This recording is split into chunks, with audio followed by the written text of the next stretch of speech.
नमस्कार प्रेक्षक हो, सह्याद्री वाहिनीच्या आरोग्य संपदा या कार्यक्रमामध्ये मी डॉक्टर प्रतिभा माने तुमचे मनापासून स्वागत करते। प्रेक्षक हो, दिवाळीचा सण अत्यंत आनंदात आणि उत्साहात सर्वत्र साजरा केला जात आहे। वसुबारसेपासून ते भाऊबीजेपर्यंत येणाऱ्या प्रत्येक दिवसाचे एक खास वैशिष्ट्य आणि एक महत्त्व आहे आणि धनत्रयोदशी हा तर त्याचा सगळ्यात महत्त्वाचा दिवस। प्रेक्षक हो, धनत्रयोदशी म्हणजेच भगवान धन्वंतरींची जयंती म्हणून साजरा केला जातो। या दिवशी समुद्र मंथनातून जी 14 रत्ने निघाली त्यापैकीच एक रत्न म्हणजे भगवान धन्वंतरी।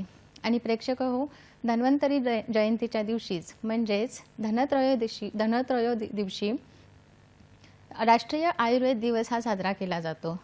स्वस्थस्ते स्वास्थ्य रक्षणम आतुरस्य व्याधी परिमोक्षः हे आयुर्वेदाचे तत्व आहे। या सूत्राचा अर्थ असा आहे की स्वस्थ माणसाच्या स्वास्थ्याचे रक्षण करणे आणि आजारी असलेल्या किंवा कुठल्याही व्याधीने त्रस्त असलेल्या व्यक्तीचे व्याधी परिमोक्षण करणे, व्याधी परिमर्जन करणे। आणि त्यासाठीच आज आपण चर्चा करणार आहोत स्वस्थ राहण्यासाठी किंवा आरोग्य आहे ते टिकवून ठेवण्यासाठी आयुर्वेदाचा आपण कसा उपयोग करून घेऊ शकतो। आणि त्यासाठी आज आपला विषय आहे शारीरिक व मानसिक स्वास्थ्याची गुरुकिल्ली आणि आयुर्वेद। आजचा विषय पुन्हा एकदा जाणून घेऊया, शारीरिक व मानसिक स्वास्थ्याची गुरुकिल्ली आयुर्वेद। प्रेक्षक हो, या विषयावर चर्चा करण्यासाठी आज आपल्या स्टुडिओमध्ये आलेल्या आहेत वैद्य आयुर्वेद तज्ञ doctor Pragya Kapse ma'am. Ma'am नमस्कार। आरोग्य संपदा या कार्यक्रमामध्ये तुमचं मनापासून स्वागत। प्रेक्षक हो, मॅमचा थोडक्यात परिचय असा आहे, वैद्य प्रज्ञा कापसे मॅम आर्य आयुर्वेद मेडिकल कॉलेज मुंबई येथे सहाय्यक प्राध्यापक म्हणून कार्यरत आहेत। आयुर्वेद शास्त्राच्या अभ्यासाबरोबरच मॅमनी सायकॉलॉजी आणि संस्कृत या विषयामध्ये पारंगत आहेत। आउटलाईन ऑफ वुंड हिलिंग या पुस्तकाच्या मॅम लेखक आहेत। 15 वर्षांचा सर्जरीचा दीर्घ अनुभव असलेल्या मॅमने आजपर्यंत 10,000 पेक्षा जास्त सर्जरी केल्या आहेत। राष्ट्रीय व आंतरराष्ट्रीय जर्नल्समध्ये मॅमचे शोध निबंध प्रकाशित झालेले आहेत। मॅम आरोग्य विज्ञान विद्यापीठाच्या मान्यताप्राप्त PhD गाईड आणि PG गाईड आहेत। प्रेक्षक हो, वेगवेगळ्या आंतरराष्ट्रीय व राष्ट्रीय कॉन्फरन्स तसेच सेमिनारमध्ये मॅमना गेस्ट लेक्चरर आणि गेस्ट स्पीकर म्हणूनही बऱ्याच वेळेला बोलवण्यात येते। मॅमचे वेगवेगळ्या TV शोजवर तसेच आकाशवाणी व आरोग्यविषयक कार्यक्रमांवरती नेहमी प्रोग्राम होत असतात। मॅमला भरपूर अवॉर्ड्स आणि अचीवमेंट्स मिळालेल्या आहेत। त्यापैकी 2019 साली मॅमना marina lab research and development Chennai यांच्याकडून APJ अब्दुल कलाम अवॉर्ड प्रदान करण्यात आला आहे। 2019 मध्ये आयुष डिपार्टमेंट आणि निरोग स्ट्रीट यांच्याकडून यंग आयुर्वेदा प्रॅक्टिशनर अवॉर्ड देण्यात आलेला आहे। 2020 मध्ये national integrated medicine association Mumbai यांच्याकडून यंग आयुर्वेदिक प्रॅक्टिशनरचा अवॉर्डने सन्मानित करण्यात आला आहे। 2022 साली विश्व आयुर्वेद संघटन यांच्याकडून धन्वंतरी अवॉर्डही मिळालेला आहे। आयुर्वेदामध्ये केलेल्या अमूल्य योगदानाबद्दल महाराष्ट्र शासनाकडून बेस्ट ऑफ इंडिया बीज अवॉर्डने मॅमना सन्मानित करण्यात आलेला आहे। मॅम सध्या MUHS नाशिक म्हणजेच महाराष्ट्र आरोग्य विज्ञान विद्यापीठ नाशिक येथे सिनेट मेंबर म्हणून कार्यरत आहेत। मॅम तुमचं पुन्हा एकदा आरोग्य संपदामध्ये स्वागत आहे। धन्यवाद आणि खूप धन्यवाद। चला तर मग प्रेक्षक हो, सुरू करूया आजच्या कार्यक्रमाला। आणि आजचा आपला विषय आहे शारीरिक व मानसिक स्वास्थ्य आणि आयुर्वेद। आणि त्यासाठी आपल्याला मार्गदर्शन करत आहेत doctor Pragya Kapse ma'am. Ma'am आयुर्वेदाबद्दल आता आपल्याला माहितीच आहे की जगभरामध्ये खूप चांगल्या प्रकारे त्याचा प्रचार आणि प्रसार होत आहे आणि त्याच्यासाठीच धन्वंतरी जयंतीच्या दिवशी आपण राष्ट्रीय आयुर्वेद दिवस साजरा करतो। तर हा दिवस साजरा करण्यामागे काही स्पेशल आयोजन वगैरे काही असं होतं का? सर्वप्रथम माझ्या सर्व प्रेक्षकांना आणि तुमच्या सगळ्या टीमला सह्याद्री वाहिनीच्या माझ्याकडून दिवाळीच्या हार्दिक शुभेच्छा। सर्वांना ही दीपावली सुखाची समृद्धीची जावो। अगदीच। आता हा जो आयुर्वेद दिवस आहे हा आयुर्वेद तसं म्हटलं तर 5 ते 6 हजार वर्षापूर्वीचं हे आरोग्य शास्त्र आहे। बरोबर। आणि आता आपलं जेव्हा आपले माननीय पंतप्रधान मंत्री माननीय आदरणीय श्री नरेंद्र मोदी सर यांनी आपल्या आयुषला किंवा आयुर्वेदाला जागतिक दर्जा मिळवून देण्यासाठी खूप प्रयत्न केले, अजूनही ते चालू आहेत आणि ह्या शास्त्राचं पुनरुज्जीवन झालेलं आहे असं मी खऱ्या अर्थाने म्हणेन. म्हणजे आतापर्यंत हे जे शास्त्र होतं, आयुर्वेद होतं, हे होतंच ना, आपल्या घरामध्ये होतं, घरोघरी ते वापरलं जात होतं. आजीबाईचा बटवा होता, आपले वडिलोपार्जित जे आजी आजोबा घरामध्ये अगदी. होते, हे सगळे आपल्याला हे सगळं आयुर्वेदच सांगत होते, शिकवत होते, आपलं आरोग्य जपत होते. फक्त त्या शास्त्राला राजाश्रय मिळण्याची कुठेतरी आवश्यकता अगदी होती अगदी बरोबर. आणि ती आता गेल्या 9 वर्षापासून आपल्याला मिळते, मिळते. हां. म्हणजे आज आपला धनत्रयोदशीच्या दिवशीचा हा जो आयुर्वेद दिवस आहे, हा 9वा आयुर्वेद दिवस आहे. 2016 साली याची सुरुवात झाली हां. आणि संपूर्ण राष्ट्रामध्ये याचा प्रचार आणि प्रसार आयुर्वेदाचा खऱ्या अर्थाने व्हावा आणि त्याच्या नावाखाली वेगवेगळे उपक्रम विविध आयुर्वेदाचे राबवले जावेत, अशी याच्या मागची मुख्य संकल्पना आहे आणि म्हणून आपण तो आयुर्वेद दिन म्हणून साजरा करतो. मॅम, आता स्वस्थ आणि आरोग्य ह्याच्याविषयी जर आपण बोललो तर स्वस्थ कोणाला म्हणावं? कारण की आपण आज बघतो बऱ्याच लोकांना काही ना काहीतरी छोटे मोठे आजार असतात, काही ना काहीतरी प्रकारचे व्याधी असतात. तर स्वस्थ नक्की कोणाला म्हणावं? नक्कीच, आणि अतिशय महत्वाचा प्रश्न आहे हा, की स्वस्थ किंवा स्वास्थ्य हा शब्द इतका गहन आहे, इतक्या गहन अर्थाने भरलेला आहे. आयुर्वेदामध्ये याचं स्पष्टीकरण दिलेलं आहे. स्वस्थ कशाला म्हणावं किंवा कोणाला म्हणावं याचं एक सूत्र आयुर्वेदामध्ये आहे. समदोषाः समाग्निश्च समधातू मलक्रियः प्रसन्न आत्मेंद्रिय मनः स्वस्थ इत्यभिधीयते. आता समदोष, दोष म्हणजे काय, तर आपल्या शरीरामध्ये वात, पित्त आणि कफ या 3 प्रकारचे दोष आयुर्वेद मानतो आणि ह्या दोषांचं साम्य असणं, हे दोष साम्यावस्थेत असणं, याला आपण समदोष म्हणतो. म्हणजे काय, तर आपण ज्या काही दिवसागणिक या आपण ऍक्शन्स करतो, क्रिया करतो, उठणं, बसणं, चालणं, बोलणं, या सगळ्या क्रिया या दोषांच्या अनुषंगाने होत असतात. बरोबर. वातामुळे शरीरातली चलनवलन ही प्रक्रिया होते. पित्तामुळे शरीरातला जो अग्नी असतो तो आपल्या संपूर्ण शरीराचं संतुलन हे पूर्णपणे नियंत्रित करण्याचं काम करतो.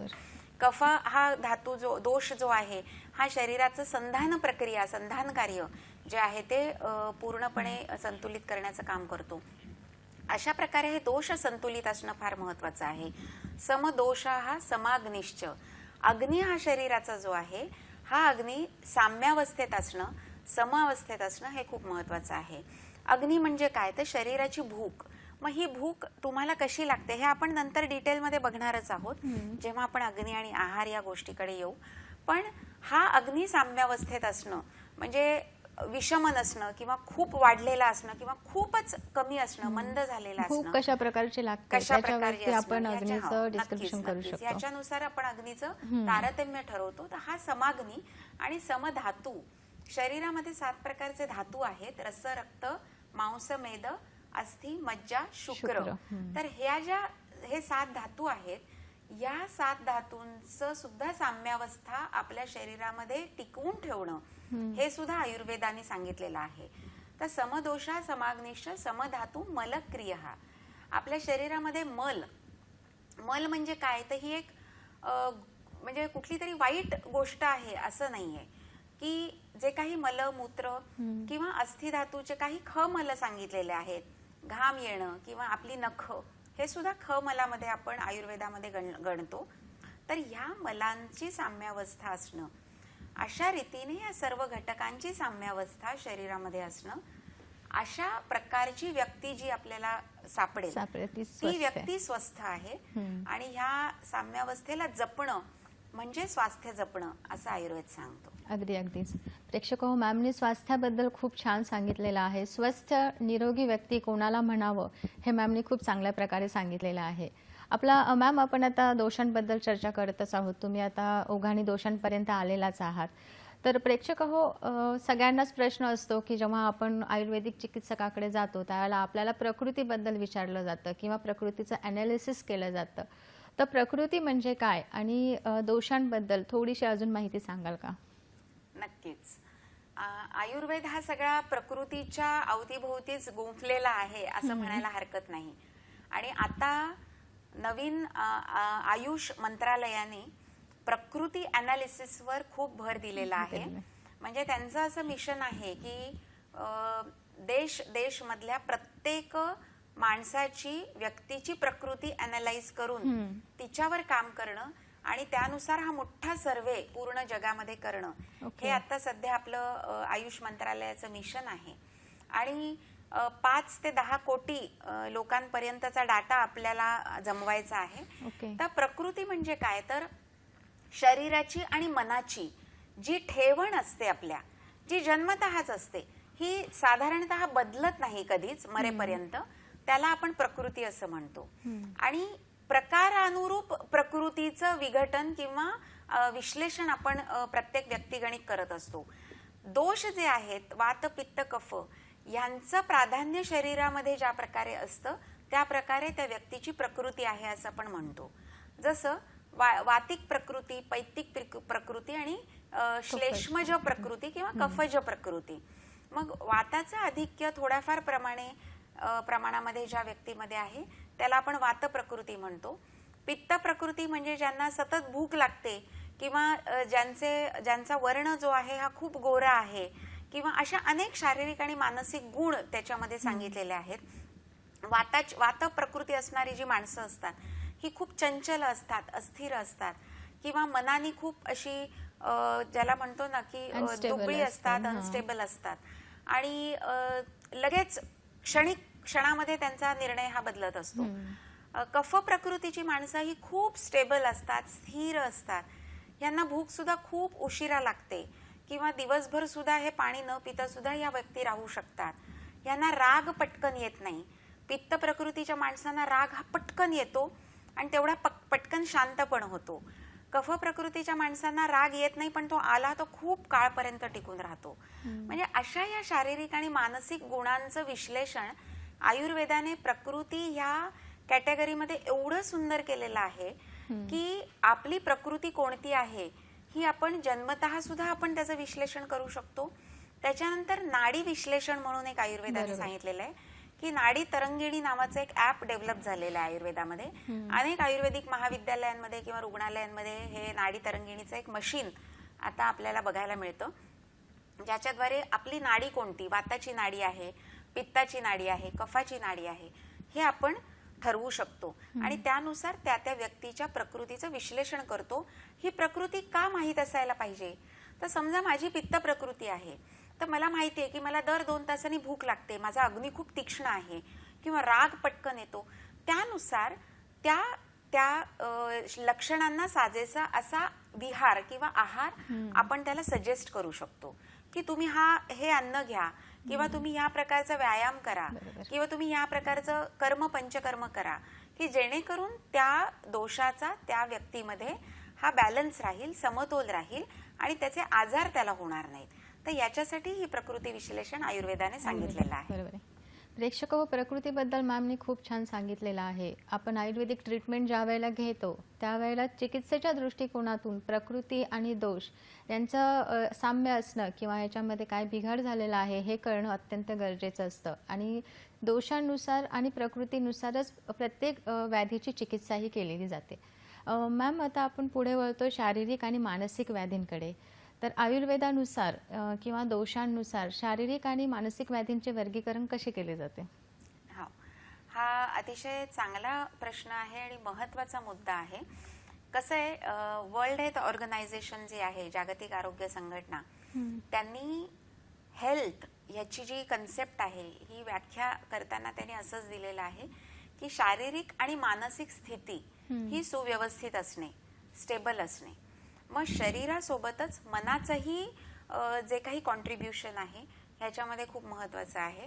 आणि स्वस्थ व्यक्तीची जेव्हा आपण व्याख्या मगाशी पाहिली त्याच्यामध्ये प्रसन्न आत्मेंद्रिय मनहा, आत्मा, आपली जी काही इंद्रिय आहेत, 5 ज्ञानेंद्रिय आणि 5 कर्मेंद्रिय आणि आत्मा आणि मन, या सगळ्यांचा बॅलन्स असणं त्याला स्वस्थ म्हणतात. म्हणजे शरीरासोबतच मनाचा समतोल सुद्धा ह्याच्यामध्ये महत्वाचा आहे. मग शारीरिक व्याधी कोणत्या, तर जे काही वात पित्त कफ दोष आपण पाहिले तर त्याच्यामध्ये या दोषांमुळे होणाऱ्या ज्या व्याधी आहेत यांना आपण शारीरिक व्याधी असं म्हणतो. मग त्याच्यामध्ये निज व्याधी आहेत आणि आगंतुज व्याधी आयुर्वेदाने सांगितलेल्या आहेत. मग निज व्याधी म्हणजे काय, तर दोषांच्या वैगुण्यामुळे किंवा दोष बिघडल्यामुळे होणाऱ्या व्याधी किंवा आजार, त्याला आपण निज व्याधी म्हणतो. आणि आगंतुज व्याधी म्हणजे आकस्मिक होणारे जे काही व्याधी आहेत, जसे काही ऍक्सिडेंटल आहे, ट्रॉमॅटिक काही आघात आहेत, याच्यामुळे जे आजार होतात त्यांना आपण आगंतुज व्याधी असं म्हणतो. आणि मानस व्याधींचंही खूप मोठं विश्लेषण आयुर्वेद करतो, ते आपण नंतर डिटेलमध्ये बघूच या. पण जेवढे काही 140 प्रकारचे रोग आयुर्वेदाने सांगितलेले आहेत त्यातले अर्ध्यापेक्षा जास्त व्याधी हे मानस व्याधी आहेत. बरोबर. आणि बरेचसे आजार आपण म्हणतो ना की सायकोसोमॅटिक आहेत, म्हणजे शरीर आणि मन किंबहुना मनाचा जास्त प्रकारे त्याच्यामध्ये सहभाग आपल्याला दिसतो. की मानसिक आरोग्य हे जर चांगलं राहिलं, स्टेबल राहिलं, तर आपण शारीरिक आजारांवर चांगल्या रीतीने मात करू शकतो. आणि मग हे आजार, हे मानसिक आजारांचीच शारीरिक आजारांमध्ये परिणती होते. मनाला चांगलं केलं की आपोआप शारीरिक लक्षणंही आपल्याला कमी झालेली दिसतात. त्यामुळे हे एकमेकात गुंफलेलं असं समीकरण आहे. प्रेक्षक हो, यावर आपण चर्चा पुढे सुरू ठेवणारच आहोत, पण इथे वेळ झालेली आहे एका छोट्याशा विश्रांतीची. कुठेही जाऊ नका, पाहत रहा आपला आवडता कार्यक्रम आरोग्य संपदा.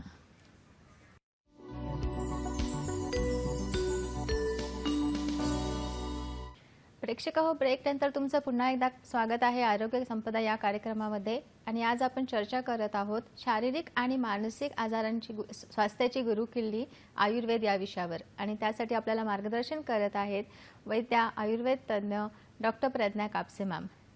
मॅम, आपण चर्चा करतच आहोत आयुर्वेदाच्या स्वस्थ राहण्याच्या ह्याच्यावरती. तर आता मला असा विचारायचा आहे प्रश्न की शरीर स्वस्थ राहावं म्हणून आयुर्वेदामध्ये काही उपक्रम सांगितलेले आहेत, जसे की कुठलेही आजार पुढे जाऊन होऊ नयेत किंवा जी स्वस्थ स्थिती आहे आयुर्वेदाची ती तशीच राहावी. तर हे उपक्रम कोणते आहेत? हो, आयुर्वेदामध्ये स्वस्थ राहणं हे जास्त महत्त्वाचं आहे. जसं की स्वस्थस्य स्वास्थ्य रक्षणम आणि विकारस्य आतुर प्रशमनम किंवा व्याधी परिमोक्षः. म्हणजे सगळ्यात पहिला इम्पॉर्टन्स आयुर्वेद कशाला देतो, तर आहे त्या स्थितीत स्वस्थ राहा. कारण आरोग्यम धन संपदा असं म्हणतोय ना आपण, की आपलं आरोग्य हे आपलं धन आहे, ही आपल्याला मिळालेली खूप मोठी संपत्ती आहे आणि तिचं जतन आपण केलं पाहिजे. आणि जर हे जतन केलं आणि जसं आयुर्वेद सांगतोय तसंच्या तसं आपण जर फॉलो केलं तर 100 वर्षाचं आयुष्य हे प्रत्येक व्यक्तीला मिळू शकतं. आता ह्याच्यामध्ये स्वस्थ राहण्यासाठी आयुर्वेदाने जी कर्म सांगितलेली आहेत ही प्रामुख्याने 5 प्रकारची कर्म आहेत, ज्याला आपण पंचकर्म असं म्हणतो. आता ही पंचकर्म कोणती, तर वमन, विरेचन, बस्ती, रक्तमोक्षण आणि नस्य. आता वमन म्हणजे काय, तर शरीरामध्ये कफाचे व्याधी होऊ नयेत म्हणून उलटी वाटे हा कफ बाहेर काढून टाकणं, याला आपण वमन असं म्हणतो. विरेचन म्हणजे शरीरामध्ये जे पित्त आहे हे पित्त अधिक प्रमाणात वाढू नये किंवा त्याची दुष्टी होऊ नये किंवा असलेल्या पित्ताचे आजार होऊ नयेत म्हणून हे पित्त शरीराबाहेर योग्य प्रकारे योग्य ऋतूमध्ये बाहेर काढून टाकणं विरेचना वाटे किंवा जुलाबा वाटे, त्याला आपण विरेचन म्हणतो. त्याच्यानंतर नस्य म्हणजे ऊर्ध्व जत्रुगत म्हणजेच काय, तर आपला जो चेहरा आहे ह्याच्यामध्ये आपले सायनसेस आहेत, तर ह्या सायनसच्या ठिकाणी जो अडकलेला किंवा चिकटला जाणारा किंवा जो ब्लॉक असणारा कफ आहे, हा कफ काढून टाकण्यासाठी किंवा शरीरातला कफ हा वरचा ऊर्ध्व जत्रुगत भागातला काढून टाकण्यासाठी आपण नस्य हे कर्म करतो.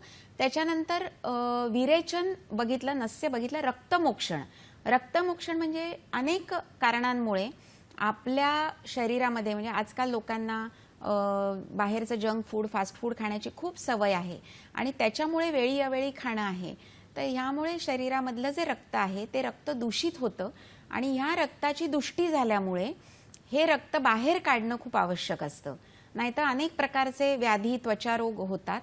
तर हे रक्तमोक्षण आपलं पुढचं कर्म आहे. आणि नंतर 5वं कर्म जे आहे ते म्हणजे बस्ती, की शरीराचे 3 भाग जे असतात, प्रामुख्याने वरचा जो भाग असतो म्हणजे पोटाच्या वरचा भाग, हा कफाचा असतो. नंतर म्हणजे आमाशयापासून हा बेंबीपर्यंतचा किंवा हा पोटाचा आतड्यापर्यंतचा भाग जो आहे तो पित्ताचा भाग आहे आणि कमरेपासून खालचा किंवा बेंबीपासून खालचा भाग जो आहे तो वाताचा आहे.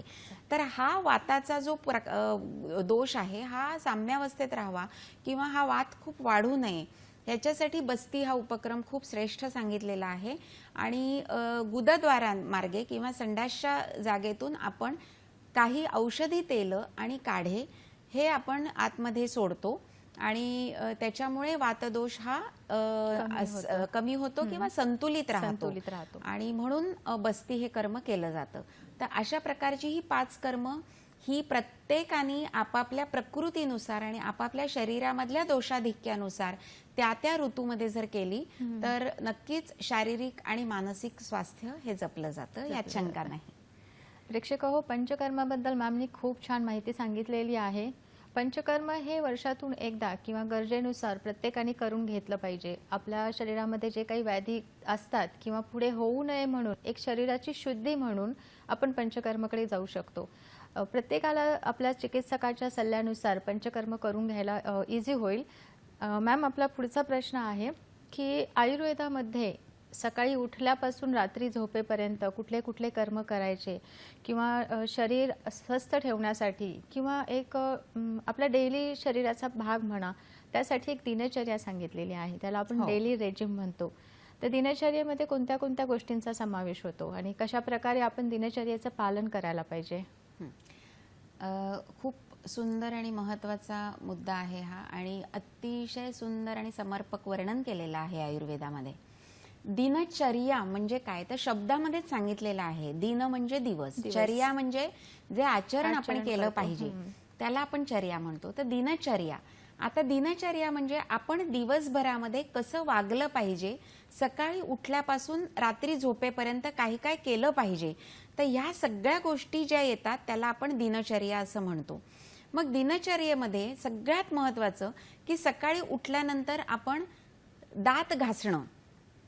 दात घासणं म्हणजे काय तर त्याच्याही आधी ब्राह्ममुहूर्तावर उठणं. ब्राह्ममुहूर्त हा आपण जर एक बोली भाषेत म्हणायचं गेलं तर पहाटे 4 ते 5 वाजेपर्यंतची जी वेळ आहे त्याला आपण खरं तर पहिला प्रहर, त्याला आपण ब्राह्ममुहूर्त असं म्हणतो. या ब्राह्ममुहूर्तावर उठून आपल्या जीर्ण अजीर्ण समीक्षयेत म्हणजे आपला जो आहार आहे आदल्या दिवशी घेतलेला हा पचलेला आहे की नाही याची समीक्षा करावी असं आयुर्वेद सांगतो.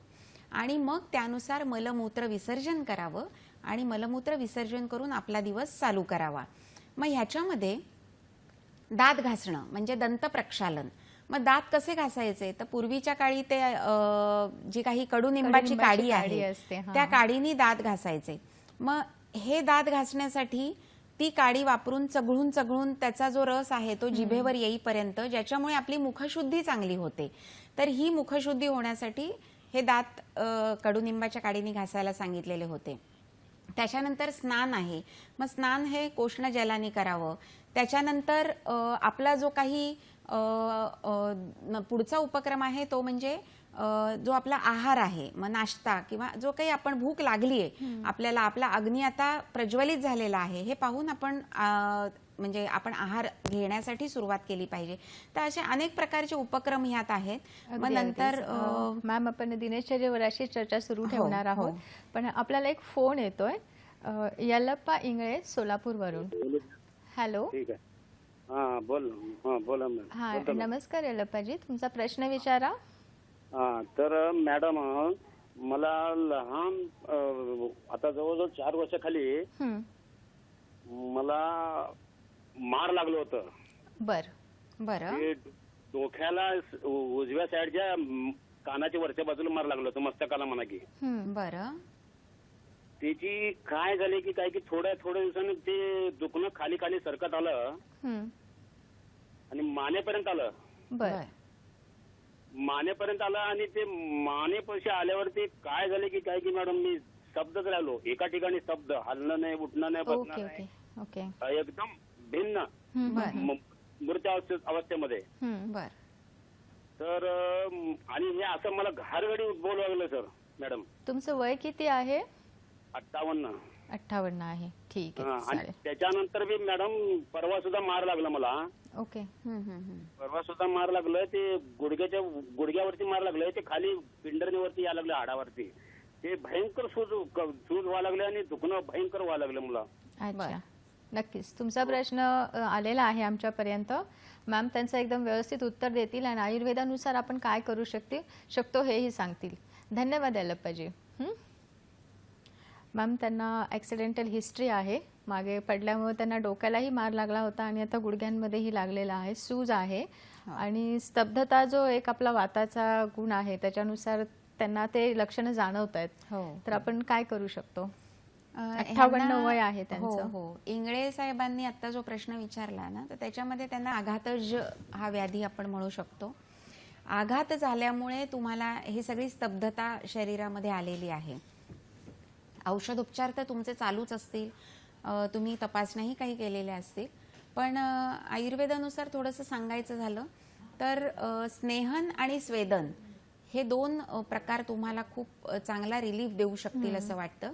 की कुठलंही तेल, मग दशमूळ तेल आहे, निर्गुंडी तेल आहे, अगदीच घरी काहीच नसेल तर साधं तिळाचं तेल जे किराणाच्या दुकानात आपल्याला मिळतं, ते थोडंसं कोमट करून त्याच्यामध्ये चिमूटभर सैंधव मीठ घालून जर त्या तेलाने तुम्ही हलकं मालिश केलं, जिथे तुमच्या मानेला किंवा गुडघ्याला स्तब्धता आहे तिथे, किंवा संपूर्ण शरीराला जरी आंघोळीच्या आधी पूर्ण तेल लावलं आणि 5-10 मिनिटांनंतर गरम गरम पाण्याने आंघोळ केली की जेणेकरून तो शेक तुमच्या अंगाला बसेल, त्या भागाला बसेल, तर ह्यानी तुम्हाला खूप फरक पडेल.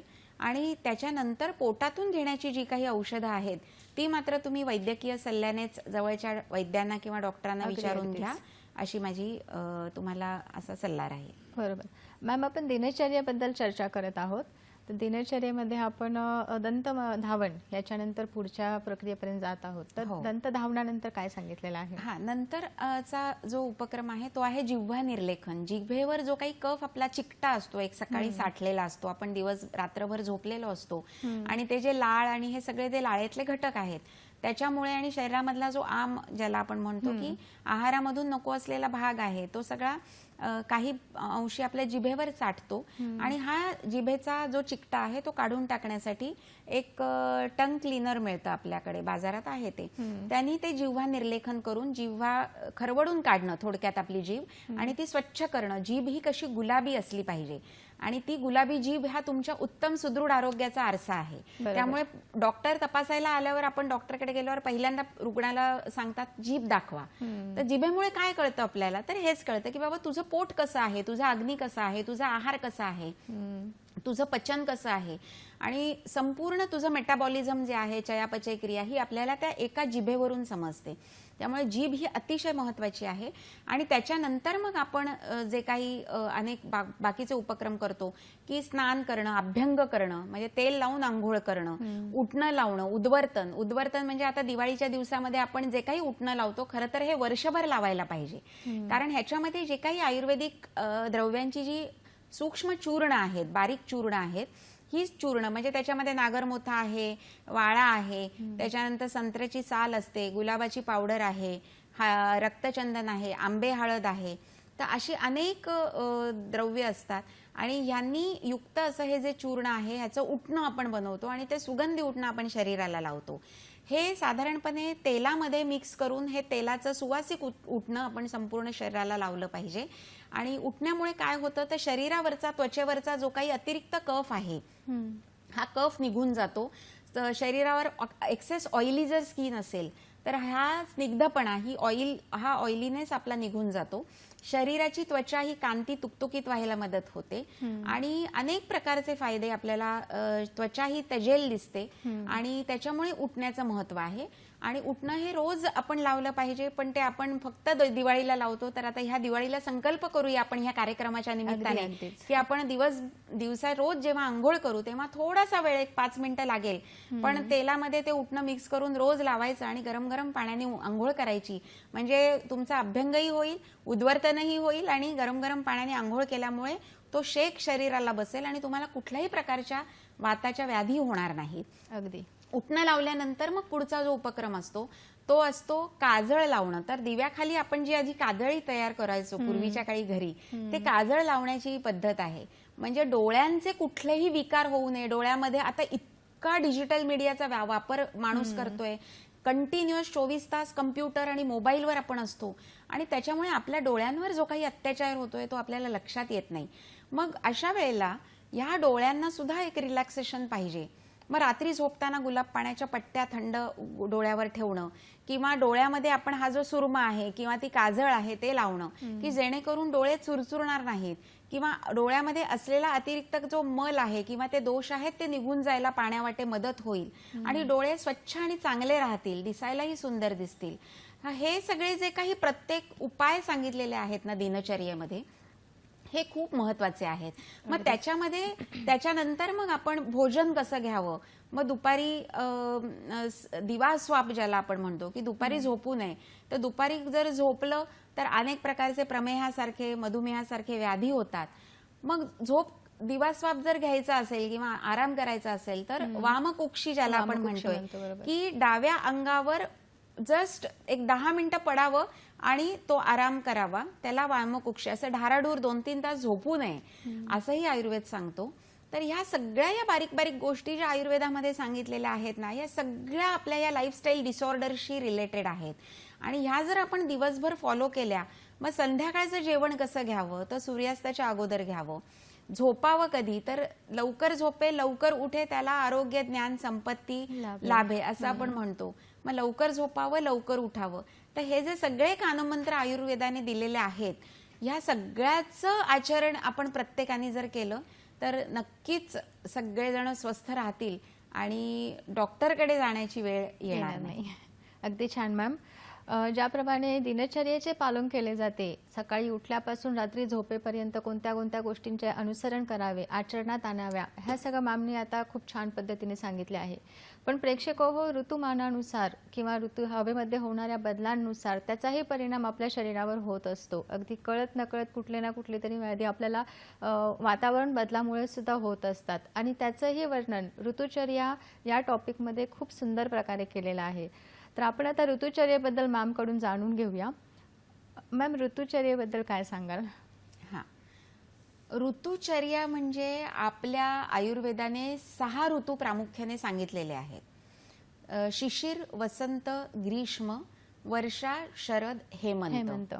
तर शिशिर, वसंत, ग्रीष्म ह्या 3 ऋतूंमध्ये प्रामुख्याने कफाचं आधिक्य शरीरामध्ये असतं असं सांगितलेलं आहे. वर्षा, शरद आणि हेमंत याच्यामध्ये पित्त जे दोष आहे त्याचा आधिक्य सांगितलेला आहे आणि ग्रीष्म, वर्षा, शरद ह्या 3 ऋतूंमध्ये प्रामुख्याने वाताचं आधिक्य हे सांगितलेलं आहे.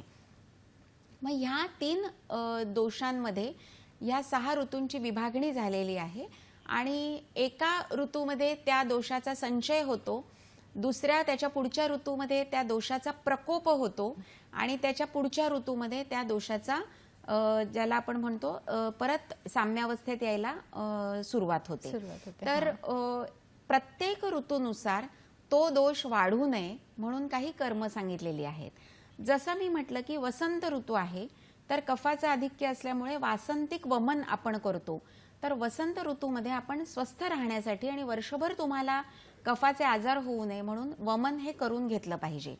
तसंच शरद ऋतूमध्ये पित्ताचे विकार वर्षभर होऊ नये म्हणून विरेचन घेतलं पाहिजे किंवा रक्तमोक्षण केलं पाहिजे. आणि वर्षा ऋतूमध्ये वाताचे विकार होऊ नयेत म्हणून बस्ती घेतला पाहिजे. आणि बस्ती हा एक सुंदर उपक्रम आहे.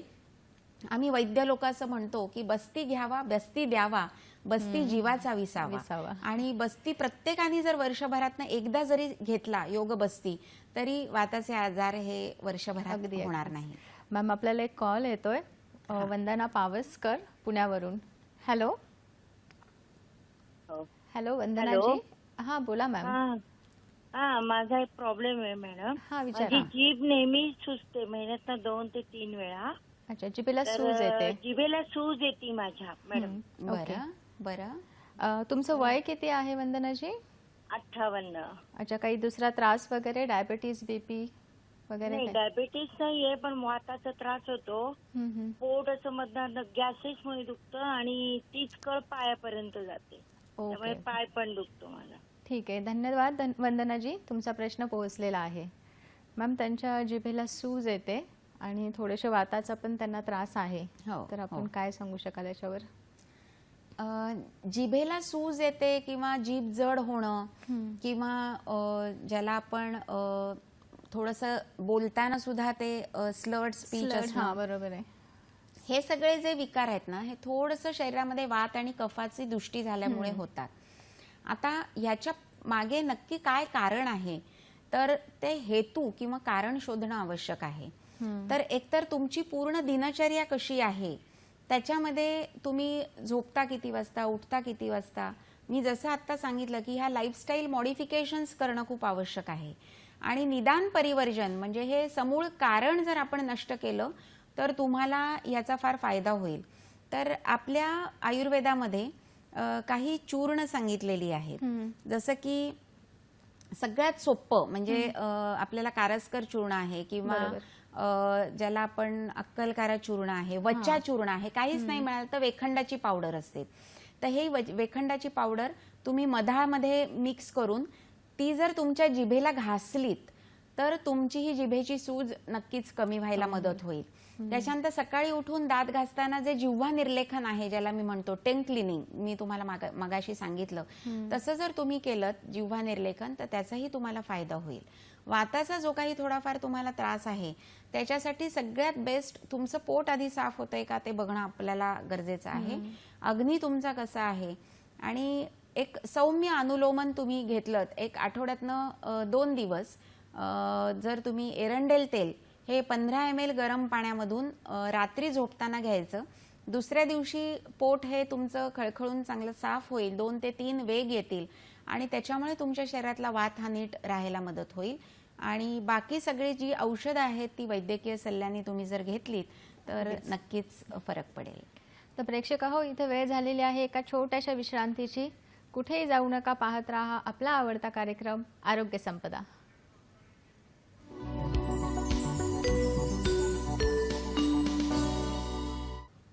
प्रेक्षक हो, तुमचं ब्रेक नंतर पुन्हा एकदा स्वागत आहे आरोग्य संपदा या कार्यक्रमामध्ये. आणि आज आपण चर्चा करत आहोत शारीरिक आणि मानसिक स्वास्थ्याची गुरुकिल्ली आणि आयुर्वेद. आणि आज आपल्याला मार्गदर्शन करत आहेत वैद्य आयुर्वेद तज्ज्ञ doctor Pragya Kapse ma'am. Ma'am, याच्यानंतर एक अत्यंत महत्त्वाचा क्वेश्चन म्हणजे हल्ली आपण बघतो की निद्रेचा सगळ्यांना प्रॉब्लेम झालेला आहे. बरेचसे लोक सांगतात की निद्रानाश झालेला आहे किंवा झोप येत नाही किंवा झोपेचे खूप प्रॉब्लेम्स होत आहेत. तर आयुर्वेदामध्ये त्रयोपस्तंभ नावाचा एक टॉपिक आलेला आहे, ज्याच्यामध्ये आहार, निद्रा आणि ब्रह्मचर्य ह्या ज्या 3 गोष्टी आहेत ह्या स्वस्थ राहण्यासाठी अत्यंत आवश्यक आहेत किंवा स्वास्थ्याचे जे सगळं संकल्पना आहे ती त्याच्यामध्ये इन्क्लूड केलेली आहे. तर आयुर्वेदिक त्रयोपस्तंभाबद्दल तुम्ही काय सांगाल? 3 उपस्तंभ म्हणजेच त्रयोपस्तंभ हा जो आयुर्वेदामध्ये कन्सेप्ट आहे की जसे तिवईचे 3 खांब असतात की नाही, तर त्यातला एक जरी तुटला तरी त्याचा तोल जातो. तसे हे 3 उपस्तंभ आपल्या शरीरामध्ये आहेत आणि ते 3ही उपस्तंभ आपण साम्यावस्थेत किंवा संतुलित ठेवले पाहिजेत किंवा त्यांचा बॅलन्स राखला पाहिजे, तर आरोग्य चांगलं राहतं. बरोबर. आहार आहे, निद्रा आहे आणि ब्रह्मचर्य आहे. तर आहाराविषयी सुद्धा बोलण्यासारखं खूप आहे, निद्रेविषयी बोलण्यासारखं खूप आहे आणि ब्रह्मचर्याविषयी बोलण्यासारखं खूप आहे. आहार म्हणजे आपण जे काही जेवतो किंवा अन्न पोटामध्ये घेतो त्याविषयीचे सगळे नियम आयुर्वेदाने वर्णन केलेले आहेत सविस्तरपणे. निद्रा म्हणजे निद्रा पित्त तमोद्भवा म्हटलेलं आहे की पित्त आणि तम दोष यांच्या सामंजस्याने किंवा समतोलाने ही निद्रा आपल्याला येते. मग ही निद्रा कशी असावी, तर लागणारी झोप किंवा आपण जी काही झोप घेतो ही पुरेशी असावी. कमीत कमी 7 ते 8 तास झोप ही प्रत्येकाला मिळाली पाहिजे आणि ती कंपल्सरी घेतलीच पाहिजे. ज्या वेळेला शरीर थकतं त्यावेळेला आपण म्हणतो rest is the best medicine. त्याच्यामुळे आराम करण्यासाठी ही निद्रा शरीराला आवश्यक असते की जे काही सगळे शरीराचे घटक थकलेले असतात त्यांना कुठेतरी हा विसावा मिळण्यासाठी ही निद्रा आवश्यक आहे, जेणेकरून पुन्हा ते नाविन्य, तो टवटवीतपणा शरीराला, शरीरातल्या धातूंना, दोषांना मिळण्यासाठी या निद्रेचं खूप महत्त्व आहे. आणि संपूर्णपणे तिसरा जो उपस्तंभ आहे महत्त्वाचा तो म्हणजे ब्रह्मचर्य. ब्रह्मचर्याचं पालन आपल्यामध्ये जे काही आश्रम सांगितलेले आहेत की बाल आश्रम, गृहस्थाश्रम आणि नंतर वानप्रस्थाश्रम. तर गृहस्थाश्रमामध्ये आपण ज्या वेळेला असतो त्याच्यानंतर हळूहळू ब्रह्मचर्याकडे येणं आणि मग ब्रह्मचर्याचं पालन करणं, हे जर आपण त्या त्या वेळेला योग्य प्रकारे योग्य सल्ल्याने केलं तर आपल्या शरीराचा समतोल राहतो, यात नक्कीच शंका नाही. बरोबर. मॅम, आपण जेव्हा आयुर्वेदाची किंवा स्वस्थ राहण्याची व्याख्या करतो त्यावेळेला आपल्याला आसनं किंवा व्यायाम आणि योगा ह्या तिघांबद्दल नेहमी ऐकायला मिळतं.